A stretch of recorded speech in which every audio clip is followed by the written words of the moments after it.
Okay, another tricky related rate problem. Setting it up is kind of the biggest challenge. An observer stands 400 feet away from a launch pad to observe a rocket launch. The rocket blasts off and maintains a velocity at 700 feet per second. Assume the scenario to be modeled after a right triangle. How fast is the angle? So as the viewer is watching, as the rocket gets higher, that angle is going to change from the observer to the rocket changing. How fast is the angle of elevation? How fast is this changing? So d theta dt from the observer when the rocket is 300 feet from the ground. So it starts off, it blasts up. When it gets up to 300 feet, how fast did this angle change? So the biggest trick is setting up the situation. So we have our observer. I'm not an artist, people. 400 feet away from the launch pad, and the rocket blasts. So this is 1969, and the USA is headed to the moon. So that's the little simple drawing here.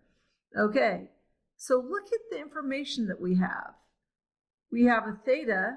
Well, that would kind of give us the idea that we've got some kind of trig relationship. And from the viewpoint of this theta, what is this side? Well, that side is the opposite. What side is this side? Touching the angle, but is not the hypotenuse. Well, that's the adjacent side. Which trig function? Well, that would be tangent. So tangent of theta is equal to y over 400, and that will be the formula.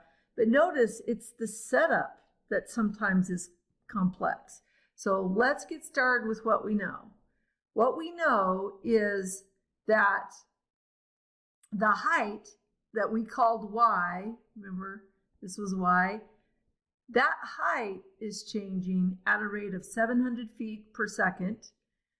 So the diagram looks something like this. And when the rocket right here, they want to know how fast is this angle changing when that height is 300 feet, all right? So we already talked about the formula.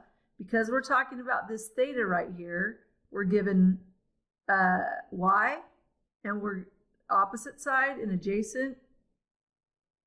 And then other pieces of information that is helpful, since this side at the given time that we care about is 300, and this side is 400 feet away. Well, think about this as one of those special triangles, the 3, 4, this would be 500 feet.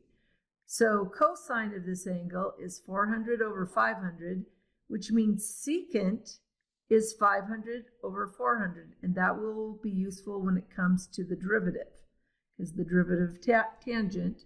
And then we have to find how fast the angle is changing, so d theta over dt, when the y, not height, well, height is the y value is 300 feet. So the setup is this. Tangent theta is equal to y over 400.